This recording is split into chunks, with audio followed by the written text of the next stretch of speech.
백지장도 맞들며 났다는데 어려운 고전 함께 읽고 얘기 나누면 왠지 나도 도전할 수 있겠다는 생각 혹시 해보셨나요? 독서 팟캐스트 부끄럽지만 고전합니다는 그런 생각으로 모인 들바람, 꿈밥, 고칼, 새 구도자의 부끄러운 도전기라 할 수 있는데요. 한 권을 읽더라도 고전의 신세계에 함께 하시는 여러분 모두를 환영합니다. 부끄럽지만 고전합니다.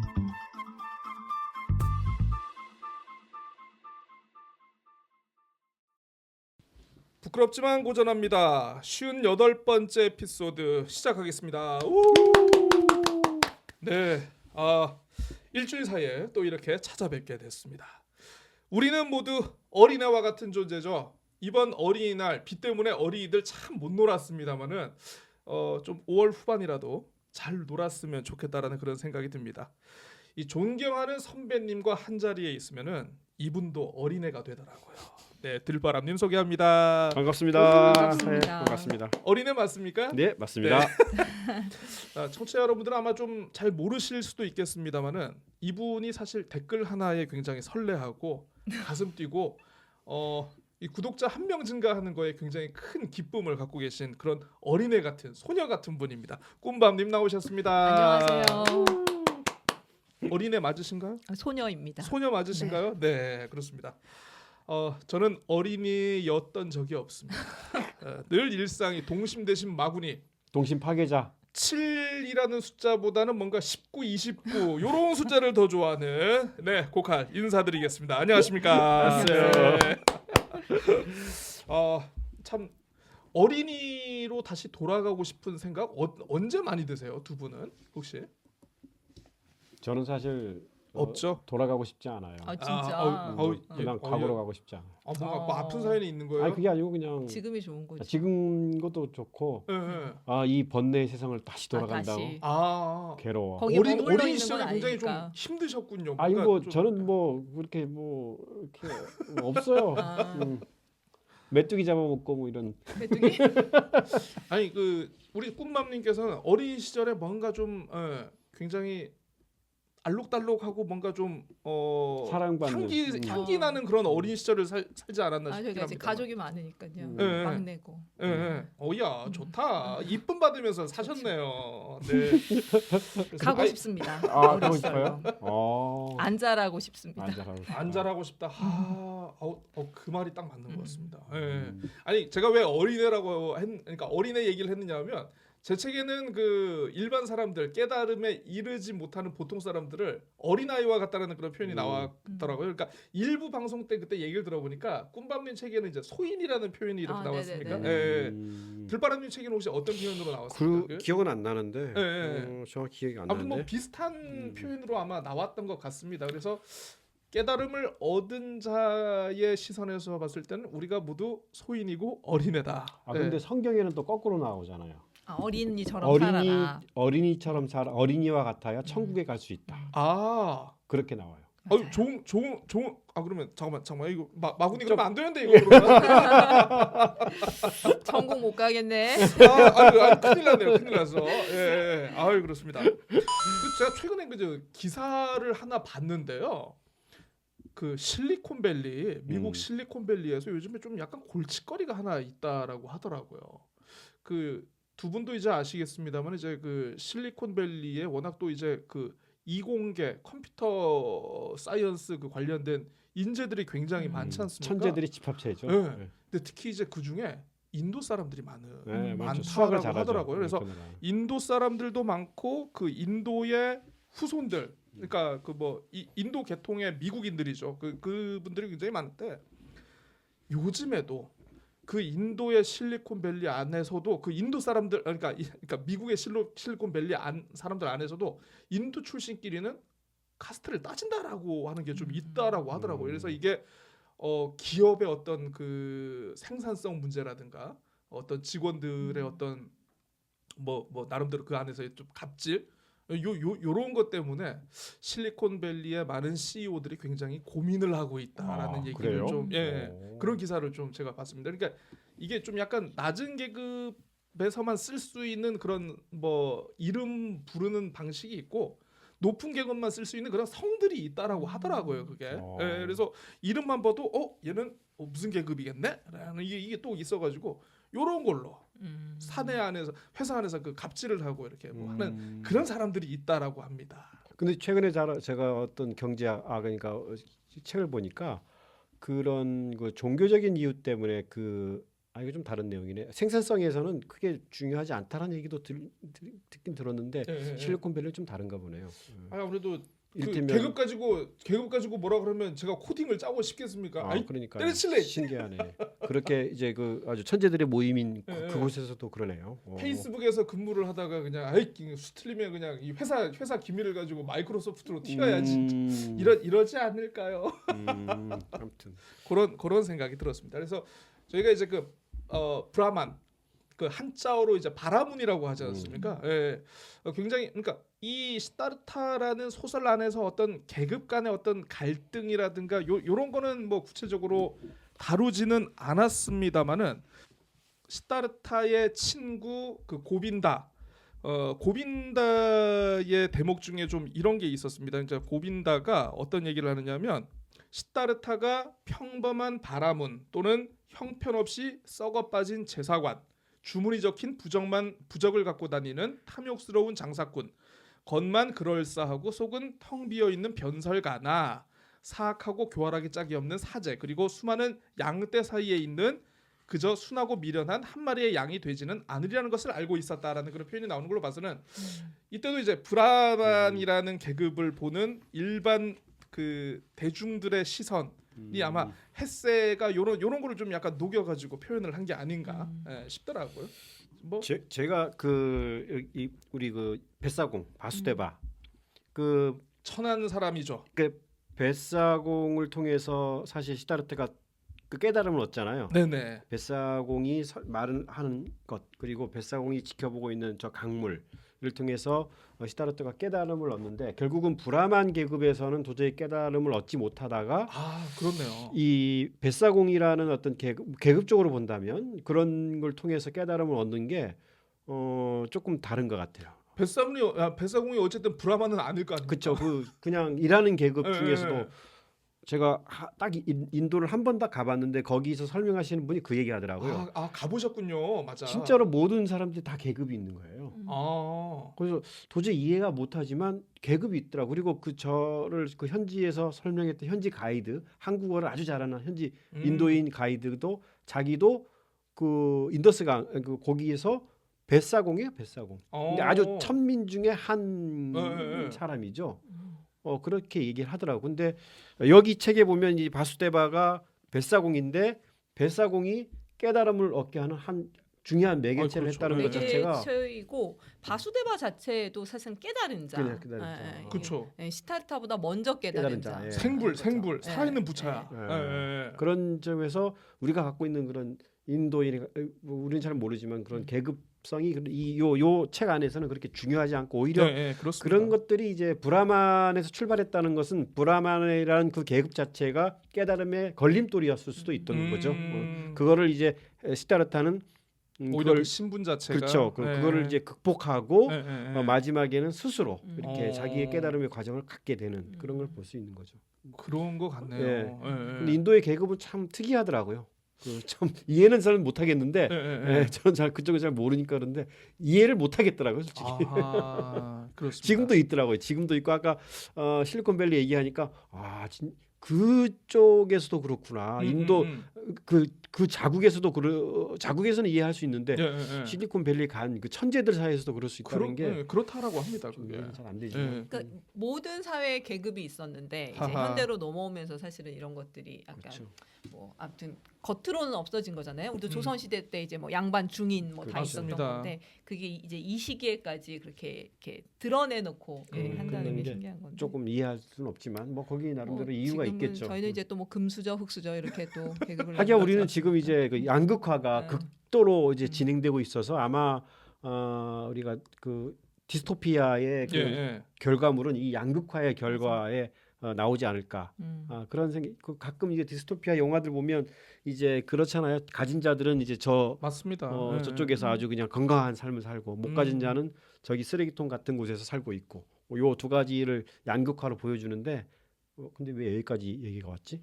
계급 얘기를 하다 계급 보니까 얘기를 예, 아니 뭐 굉장히 중요한 다른 겁니다. 건 아닌 예. 것 같다. 저희들한테도 있는 것 같다 이런 생각을 좀 하게 아니 되네요. 그러니까 그 인간의 행복을 좌우하는 7-80%가 일단은 어느 나라 사람으로 태어났는가, 백인으로 태어났는가, 남성으로 태어났는가, 여성으로 태어났는가, 뭐 요런 게 있다라고 그렇죠. 하더라고요. 그래서 사실 뭐 인식에서 그런 게 그러니까 있죠. 이제 계급이라는 게 지금 뭐 우리가 뭐 이미 배워서 이 인도에 그 4가지 계급이 있다는 걸 알고 있습니다만은 계급이라는 게 계급 간의 이동이라는 게 무슨 어떤 노력이라든가 어떤 뭐 이 그쵸. 쟁취로 얻어지는 게 아니지 않습니까? 내가 선택한 이게. 것이 예, 아닌. 그렇죠. 아마 그런 거를 아마 좀 뭔가 일깨워 주려고 하는 그런 부분도 있지 않았을까라는 이런 좋은 생각을 한번 해보게 됩니다. 자, 그러면서 우리가 이 소설 시다르타의 스승에 대해서 한번 좀 얘기를 해보려고 하는데요. 시다르타가 아무튼 굉장히 깨달음의 전당을 여러 번 바꾸죠. 여러 번 바꾸면서 처음에는 사문 집단의 스승이 있었고, 두 번째로는 고타마라는 스승이 있었고, 이제 세속에 들어가서 뭐 저희가 일부에서도 그러니까 얘기를 잠깐 했습니다만 사실 카말라 자체도 스승이었고 거기에서 뭐 만난 탐욕스러운 상인 자체도 어떻게 보면 우리 시다르타의 완성자로서 나아가기 위한 어떤 뭐 중요한 그렇죠. 자극을 주는 그런 스승이었고, 뭐 뱃사공 바주데바도 스승이고, 심지어는 고빈다, 나의 친구인 고빈다이자 나의 말썽꾸러기 아들조차도 스승이었던 것 같습니다. 그러니까 세 사람의 예전에 그 보면 이제 세 사람이 지나가면 그 중에 반드시 나의 스승이 있다라는 그런 한자 성어도 있고 그러지 않습니까? 그래서 저는 이제 두 분을 항상 스승으로 모시면서. 근데 요 헤르만 헤세가 그 요새 이제 그 젊은 사람들이나 요 독서하는 사람들 사이에서 헤르만 헤세의 문장 읽기들이 많이 하더라고요. 그런 게 있습니까? 근데 왜 그러냐 했더니 헤르만 헤세가 자기 내면을 돌아보는 그 문장들을 많이 만들어낸다고요. 이를테면 이런 거죠. 이미 당신은 완전함으로 스스로를 경험하고 발견하라. 이런 말이라든지, 무엇이 옳고 그른지 진정한 마음의 소리를 들으세요.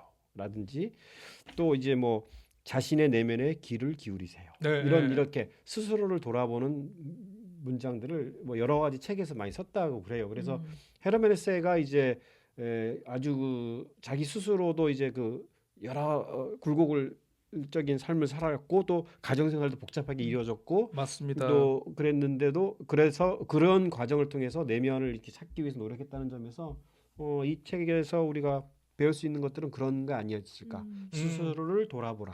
맞습니다. 그리고 주변에 만나는 모든 것들도 다 나의 구도를 위해서 사용되는 그런 것들이 아닌가. 딱 맞는 게 그런 말들이죠. 여기에서 이제 그 들으려고 하는 자, 찾으려고 하는 자, 찾으려고 하는 자는 듣지를 못하고, 들으려고 하는 자는 이제 항상 열려 있기 때문에 주변에 이제 모든 상황에서 이제 그러니까 주변의 모든 사람이나 사물을 나의 스승으로 삼을 수가 있어서, 심지어는 강물의 소리마저도 나에게 가르침을 주는 계기가 될 수가 있는데, 고빈다는 찾는 자지 않습니까? 구하는 자.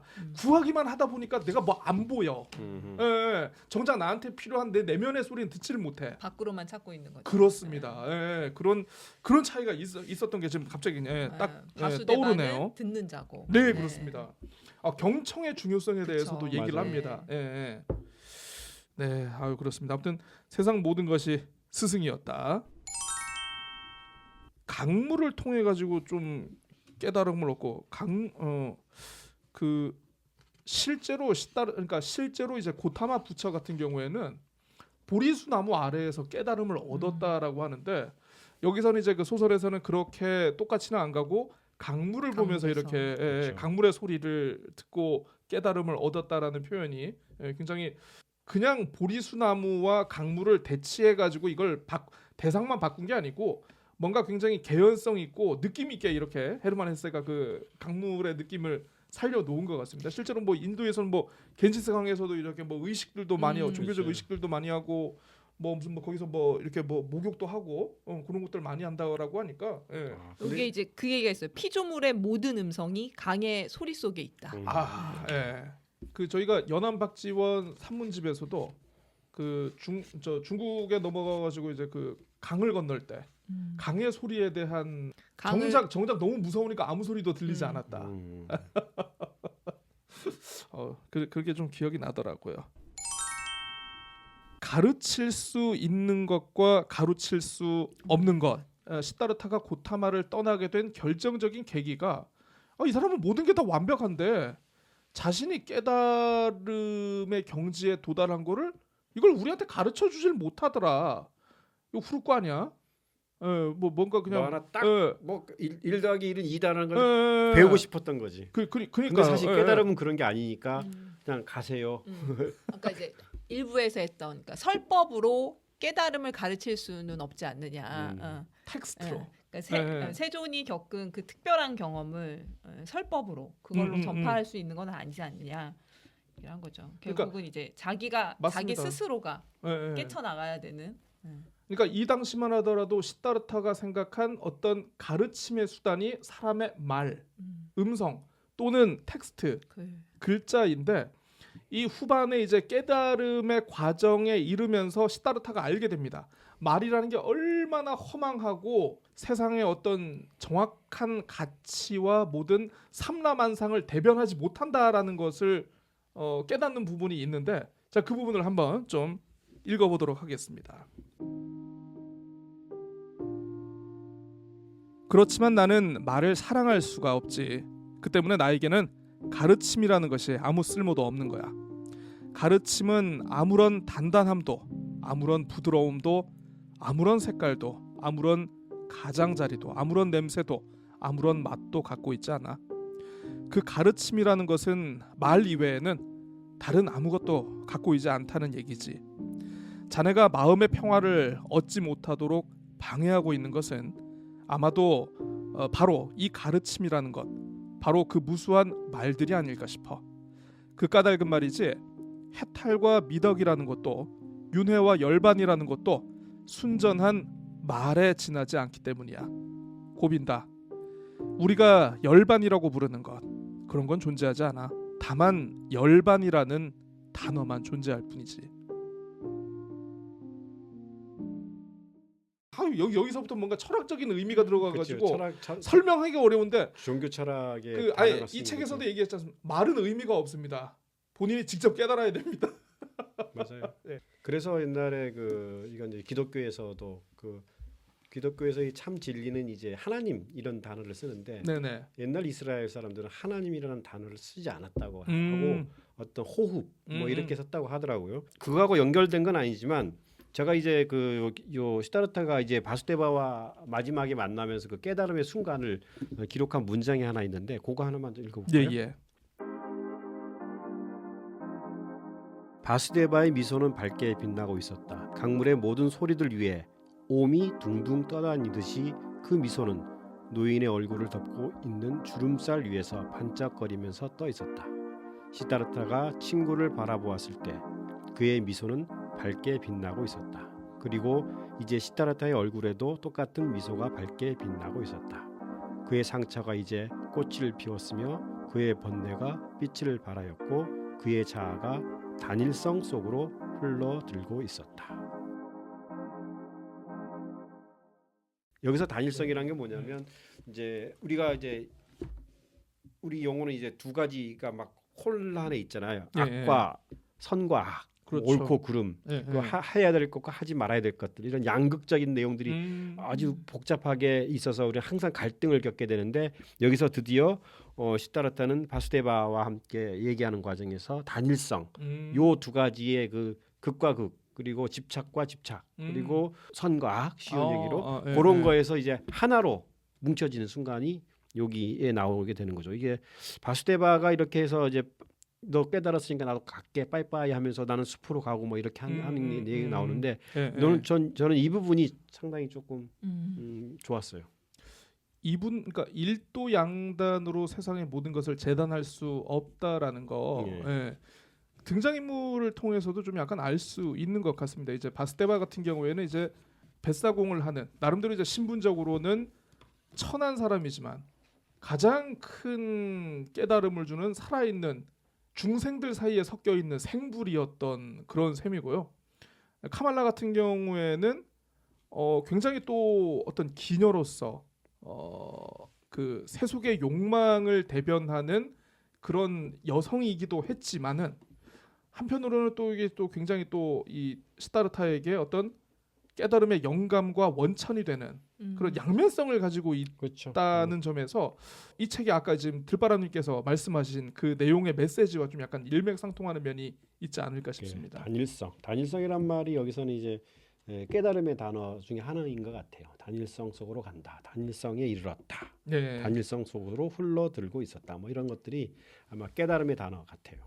여기서 이제 그 주제를 드러낸 부분이라고 저는 이제 읽으면서 생각을 했는데 아까 이제 듣는 자 얘기를 했잖아요. 뭐 단일성 이야기도 하셨고 이제 그 시타르타가 바수데바와 이야기를 하면서 이제 완전히 듣는 사람이 되었다. 뭐 이런 표현들이 나오거든요. 그러면서 이제 여기 시타르타 이 책의 주제 같은 문장이 있는데 그걸 한번 읽어볼게요.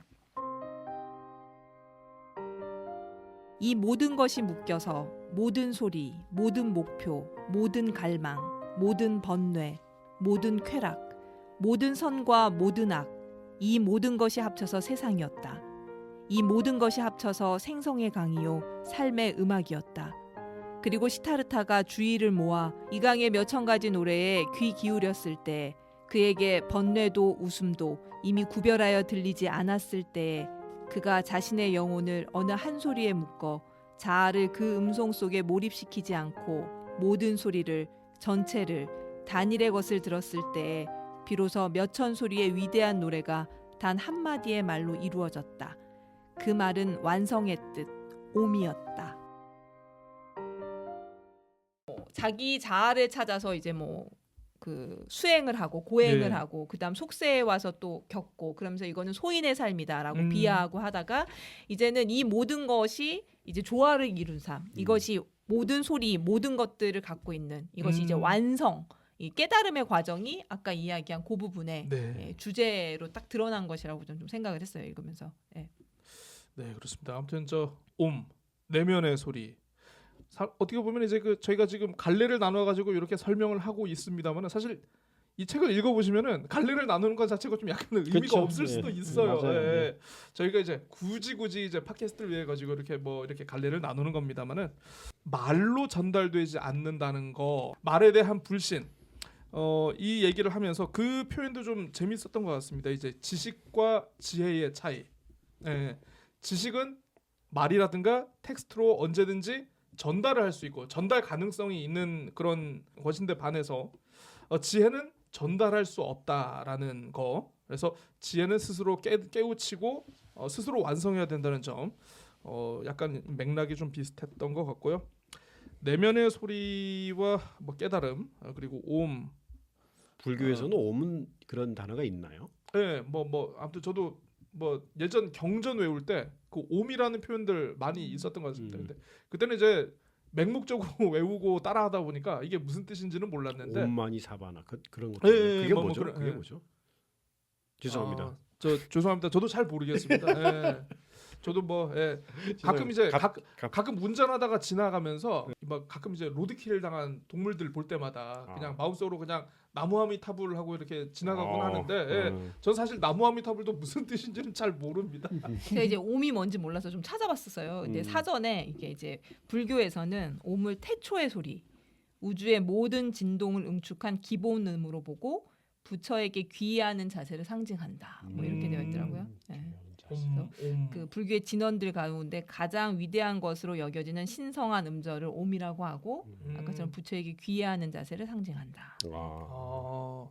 그 세계의 언어들을 보면은요, 어머니 마더를 가리키는 단어들이 좀 발음들이 비슷하다라고 하더라고요. 이렇게 입술을 이렇게 붙이게 되는. 뭐 엄마, 마마 뭐 이렇게 여러 가지가 있다라고 하는데. 아직 이제 발성 기관이 완전히 자리 잡지 않은 아기들이 쉽게 발음할 수 있는 그런 그렇기 때문에 좀 그 엄마라는 단어가 좀 전 세계적으로 비슷한 것 아닌가라는 그런 학설이 있더라고요. 그래서 거기에 보면 이제 자음으로 미음이 들어가고 모음으로 오 또는 어가 들어가는데 어떻게 보면 이제 그 태초의 소리라는 옴도 보면은 약간 뭐 그러면 굳이 갖다 붙이면 좀 약간 비슷한 소리인 것 같기도 하다라는 그런 느낌은 엄마를 그렇습니다. 부르는 소리구나. 그리고 여기 이제 옴을 염송하면 음. 공덕이 사후에 미쳐 영혼이 미망의 세계에서 떠도는 것을 막을 수 있다고 한다. 그렇다고 계속 옴 하면은 뭐 아까 여기서 시타르타가 깨닫는 거에서는 멀어지는 거죠. 그게 아까 경전에 이제 옴자 들어간 것들이 그렇죠. 많으니까 네. 그래서 이렇게 자꾸 그런가 봐요. 네. 내가 옴을 왜 낭송을 해야 되는가? 옴을 낭송을 하면 나에게 어떤 변화가 생기는가? 내 주변 사람들에게 어떤 변화가 생기고 이게 삼라면상을 어떻게 바꿀 수가 있는가? 이렇게 고민하고 깨달아야만 이게 도달할 수가 있는. 네.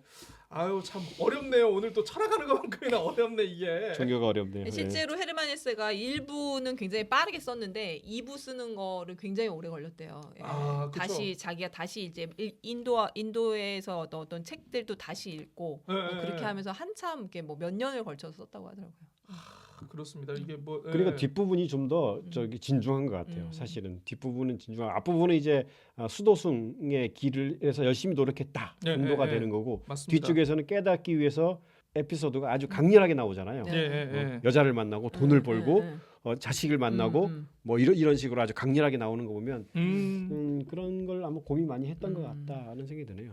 아니 이게 이제 또 그 어떤 종교적인 깨달음이나 해탈 이런 거는 사실 그 헤르만 헤세도 이 여기에서 이제 뭐 얘기를 했듯이 이 텍스트를 가지고 이게 전달할 수 있는 것도 아니고 저희가 이제 뭐 깨달음이란 무엇이다라고 이 책에 나온 텍스트를 가지고 얘기를 한다는 것 자체가 좀 어떻게 보면은 어렵죠. 예, 예. 네, 어렵죠. 사실 헤르만 헤세가 나름대로 1, 2년 정도 이렇게 수련을 하면서 본인이 느낀 게 아마 이렇게 그 어떤 깨달음의 과정으로 이렇게 텍스트화 된 게 아닐까 싶기는 한데요. 저도 이제 읽다 보니까 굉장히 이게 확 다가오는 그런 부분도 있었고 또 그런가 하면 이게 어떤 느낌일까? 전혀 이게 좀 약간 와닿지 않는데라는 그런 부분도 분명히 있었던 것 같습니다. 근데 재밌었던 것은 그 어쨌든 아들을 되게 쫓아가면서 마지막에는 이제 그 아들에 대한 사랑을 느낀다라고 그러니까요. 하는 대목이 예. 있지 않습니까? 근데 저는 좀 약간 조금 어색했던 게 불교에서는 사랑이라는 단어가 좀 굉장히 좀 쉽게 녹아드는 단어가 아니었던 것 같다는 그런 기억이 있어요. 제가 예. 고등학교 때 그런 뭐 종교 관련해서 이렇게 학생 동아리를 활동을 하곤 했습니다만 이제 가끔 이제 그 뭐 기독교 동아리에서는 믿음, 소망, 사랑 메시지가 명확하지 않습니까? 우리 뭐 불교 같은 경우에는 이제 좀 대표적인 어떤 성정과 관련된 단어가 자비. 그래서 저는 예전에 기억이 그 한 스님께서 우리 불교의 자비가 더 큰 마음의 이 갈래다. 우리 자비에는 믿음, 소망, 사랑이 모두가 들어가 있는 그런 단어 아니냐. 그래서 어릴 때는 그렇구나 생각을 했는데 지금 생각해보니까 좀 아니에요. 그건 좀 결이 좀 달라. 예. 그런 게 좀 약간 독특했던 것 같다라는 생각이 드는데 그 사랑하니까 불교에서의 사랑이 제가 어색하다고 말씀드리지 않았습니까? 드라마가 하나 생각이 나더라고요. 드라마가 그 스님이 나오는 드라마인데 아유 염소 새끼도 이쁘고 풀떼기도 이쁘고 하면서 그 예전에 여자친구가 왜 염소 새끼도 사랑하고 풀떼기도 사랑하는데 왜 나는 안 사랑해라는 죄송합니다 여러분 워낙 할 말이 없어서 아니 아까 얘기했던 그 아들을 놔주는 내용이 그렇게 나와 있네요. 사랑이란 말이 뭔가 했더니 그는 자신이 아들을 도와줄 수 없다는 것을 깨달았고 아들에게 집착해서는 안 된다는 것을 깨달았다. 그는 도망친 아들에 대한 사랑을 마치 하나의 상처처럼 가슴속에 깊이 느끼고 있었다. 동시에 그 상처가 결코 아프게 하기 위해 자신에게 주어진 것이 아니라는 것을 깨달았고 그 상처가 활짝 꽃을 피우고 분명 빛을 발하게 되리라는 것도 깨달았다. 어려워요. 이게 무슨 말이냐면 아들이 자기로부터 떠났잖아요. 그걸 통해서 당시의 사랑도 느끼지만 아픔도 느꼈다는 거죠. 근데 그 아픔이 자신을 깨닫게 하는 한 요소가 된다. 이런 설명인 것 같아요. 약간 그 아들을 떠나도록 둔 거. 예, 물론 잡으러 갔었지만 결국은 이제 포기하고 오는 그러니까 약간 더 큰 사랑을 상처를 통해서 더 큰 사랑을 깨닫는 거 아닌가요? 그런 식으로 나는 너를 사랑하기 때문에 널 보내주는 거야. 라는 이런 그 우리 유행가 가사처럼 더 큰 사랑. 그 이론적으로는 더 큰 사랑. 사랑하기에 그래서 여기 나오죠. 옴이라는 과정에서는 오랫동안 그 상처는 화끈거렸다. 시다르타는 아들이나 딸을 데리고 여행하는 많은 사람들을 건네주어야 했다. 그리고 그들을 볼 때마다 부러워하며 생각했다. 이렇게 나오죠. 그러니까 벗어나지 못하고 있는 거죠. 사실 네. 이게 솔직한 거고 인간의 모습이고 우리의 모습인 것 같아요. 그 사람에게 가장 큰 번뇌인 것 같아요. 그래요, 맞아요. 자식과 부모의 관계. 아, 이게 수많은 사람들이 자식을 키우면서 깨달음을 얻는 구도자의 삶을 살고 있는 거 아닙니까? 들바람님은 어떤 깨달음을 얻으셨어요? 애들은 잘 말을 안 듣는다. 말을 안 듣는다. 나도 그렇게 했듯이. 내려놓는 것을 배우고. 그렇죠, 그렇죠. 그래서 시다르타처럼 모든 것을 이제 번뇌로부터 그런 아들의 그런 행위에서부터 이 번뇌를 이제 지금 굉장히 몰입하셨어요 지금. 그래서 순식간에 지금 시다르타가 되셨어 지금. 여기 나오죠. 단일성으로. 그렇습니다. 저도 제 애를 볼 때마다 이런 느낌이었구나. 세상의 모든 사람들이 겪는 그런 번뇌. 이게 또 윤회네요. 계속 도네요 이게 또. 그러네. 계속 그러네. 도네요 이게. 그런 것 같습니다. 자, 혹시 여러분들 더 말씀하실 거가 있나요? 예. 근데 여기서 보면 그 강물도 그렇고 강물에 대한 얘기도 하고 이 뒷부분에 가서도 그런 얘기인데 시간의 존재에서 자기가 그걸 벗어났다 이런 말을 많이 하던데 솔직히 저는 그게 무슨 의미인지 정확히 잘 모르겠더라고. 이게 물론 이제 불교에서 얘기하는 그 윤회에서부터 벗어났다는 얘기를 하는 건지 아니면 어떤 의미인지를 잘 모르겠더라고요. 시간의 존재, 시간의 그런 흐름에 그런 거에 얽매이지 않았다라는 것인지 아니면 여기에서 불교적으로 얘기하는 그 윤회에서부터 나는 벗어났다는 것인지 이게 조금 어렵긴 한데 이 작품을 통해서 이 헤르만 헤세가 우리 그 전쟁을 치르고 있는 사람들 그리고 그 당시에 이제 괴로워하고 있는 사람들에게 무엇을 주려고 했는지라는 것들은 좀 생각해 볼 필요가 있는 것 같아요. 마음의 생각들을 좀 정리할 수 있는 기회 이런 것들을 좀 그렇게 주려고 했던 건 아닌가 이런 게 생각합니다.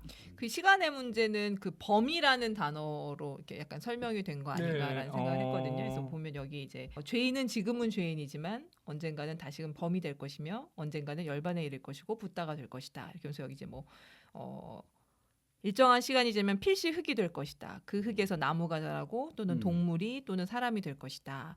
이 돌은 다만 돌일 뿐이다. 돌은 아무런 가치도 없고 미망의 세계에 속한 것이다라고 예전에는 생각을 했지만 이 돌도 변화의 맞아. 윤회를 거치는 동안에 인간이 되고 정신이 될 수도 있는 까닭에 나는 이 돌에도 가치를 부여한다. 그래서 이제 범이라는 단어에 대해서 설명을 하잖아요. 그것이 이제 어떤 시간에 주는 고통, 그다음 시간이 주는 어떤 한계 이런 것들을 극복하는 그런 걸로 저는 좀 해석을 해봤습니다.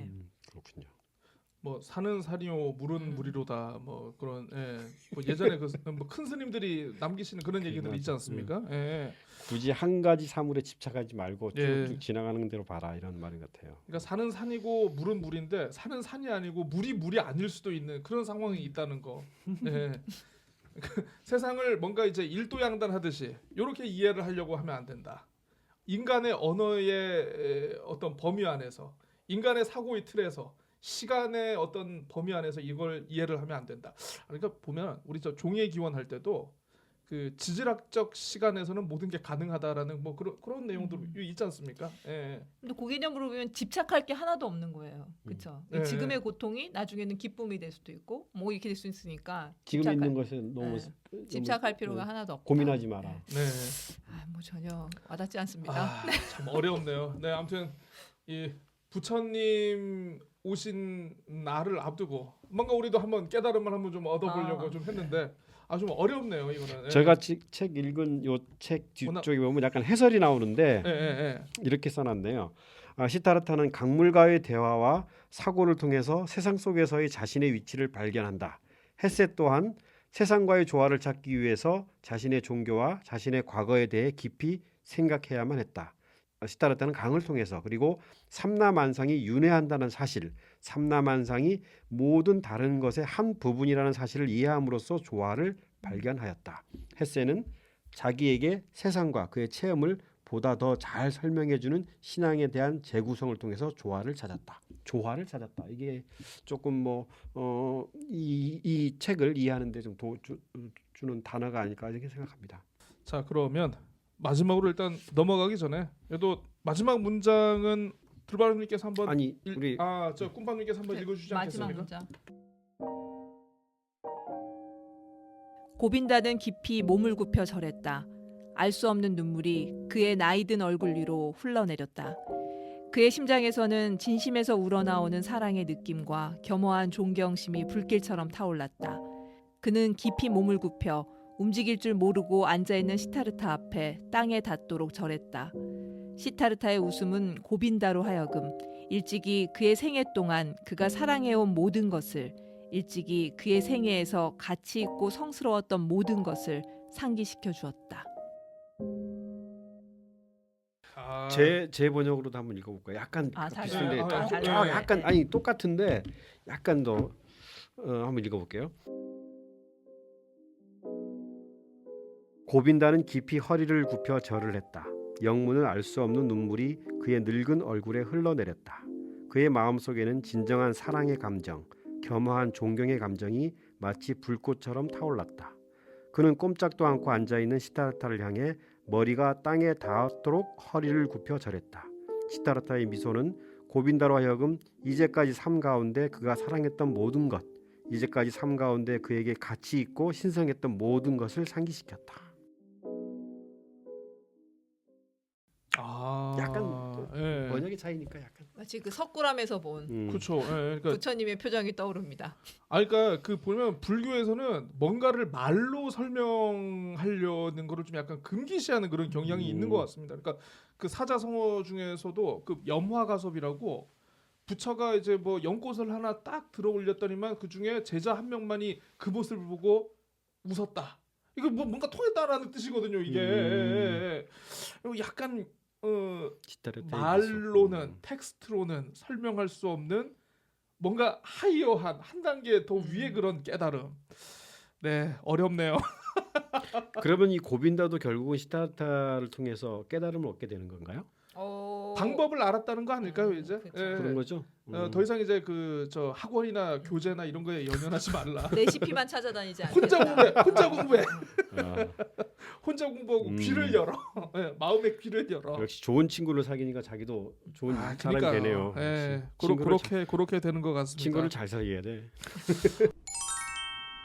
지난 뭐 몇천 년, 몇만 년 동안 인류의 어떤 그 지식의 총화, 사상과 문명의 총화인 종교를 저희가 또 북구고전에서 짧은 시간 안에 다루려다 보니까 그렇구만요. 예, 이게 뭐 깊이가 있겠습니까만은 요렇게라도 한번 걸쳐 보니까 그나마 좀 뿌듯했다. 뭐 요런 생각이 듭니다. 근데 이게 이 헤르만 헤세가 이 책을 발표하고 나서는 상당히 이 책이 많이 잘 그랬대요. 팔렸다 그러더라고요. 네. 그러니까는 조금 신기했던 게 이 책이 이제 1922년에 나왔잖아요. 그러면 이제 전쟁 시기 그렇죠. 시즌이었으니까 사람들의 정신 세계가 상당히 피폐해졌던 피폐했으니까. 상황이니까 아마 그걸 찾아봤을 수도 있겠다. 글피처로서. 그럴 수도 생각했는데 엄청난 베스트셀러가 됐다는 것도 참 신기하네요. 예. 그렇습니다. 네. 그러니까 저는 아무튼 참 제가 이제 뭐 어린 시절에 불교에 대해서 좀 공부를 하고 뭐 하고 했습니다만은 그럼에도 불구하고 참 깨달음의 길은 어렵다. 고빈다도 안 되는데 어떻게 고칼이 합니까? 언젠가는 고타마가 되고 싶지만. 고시들이 많이 나오네요. 그렇습니다. 꿈맘님 어떻게 읽으셨어요? 푸르른 5월에 시타르타를 통해 참나를 참나를. 만나시기를 바랍니다. 정답. 아니 근데 이게 저희 청취자 여러분들은 분명히 저희보다 이제 그 어떤 깨달음이라든가 이 사색의 수준이 높으신 분들이 굉장히 많으시기 때문에 저희하고는 또 약간 다르게 그렇죠. 또 이게 그 녹아 들어갈 수 있지 않을까. 저는 틀림없이 그렇게 믿고 있습니다. 자, 2주 동안 저희 헤르만 헤세의 시타르타 수박 컷할기로 해봤습니다. 그 다음 작품은 또 우리 들바람님께서 또 이제 선정해 주실 차례가 됐다고. 예, 다음엔 철학인가요? 아니 다음에 우리 고전을 한번 읽어보겠습니다. 우리 고전. 예, 고칼님이 엄청 좋아할 것 같아요. 춘향전. 이리 오너라 업고 놀자. 저는 사실 시타르타도 굉장히 만족했습니다. 글로 쓰여 있었지만 그 글 속에 그 뭐 카마스트라. 행간이 주는 상상. 그렇죠. 행간이 주는 그 엄청난 상상력이 기뻤는데. 다음 다음번도 근데 책은 정상적으로 녹음이 책을 맞아, 가능할지 뭐를 읽어야 모르겠네요. 될까요? 책은 이제 민음사에서 한 것을 같이 읽죠. 번역본 예. 춘향전인데 민음사 책으로 예, 거기 예. 보면 이제 그 재밌어요. 앞으로 약간 사파도 나와 있고 춘향전이 버전이 워낙 이게 많으니까. 그 사파가 그 사파인가요? 제가 생각하는 아닙니다. 아니죠. 예. 어쨌든 간에 그렇게 나와 있어요. 민음사 알겠습니다. 책에서 그림이 있는 건 처음 봤어요. 제가. 오. 칼라판입니다. 칼라로 네. 그림이 그려져 있더라고요. 칼라판이에요. 예. 칼라 그림입니다. 그래서 그 두 가지 그 버전을 동시에 실어놨더라고요. 동시에. 그래서 읽으면 재밌을 것 같아요. 근데 약간 고문들이 좀 있는 것 같아요. 네. 좀 읽기 좀 어려울 수 있는데 예. 한번 그걸로 한번 도전해 보죠. 알겠습니다. 그럼 부끄럽게. 저희 셋 다 그러면 이제 민음사 춘향연으로 예. 도전을 해보는 걸로 네. 하도록 하겠습니다. 네. 그 2부 시타르타 방송을 업로드하는 오늘 5월 23일입니다. 저는 예전에 이제 그 우도 올레 개장식 취재를 갔다가 배 안에서 그 안타까운 소식 얘기를 제가 들었는데 자신의 운명을 달리하신 그 부분이 반드시 열반에 드셨기를 기원하면서 저희 2주 동안 함께 해주셔서 감사드리고 두 분 모두 고생하셨습니다. 저희 다음 작품으로 다시 찾아오겠습니다. 감사합니다.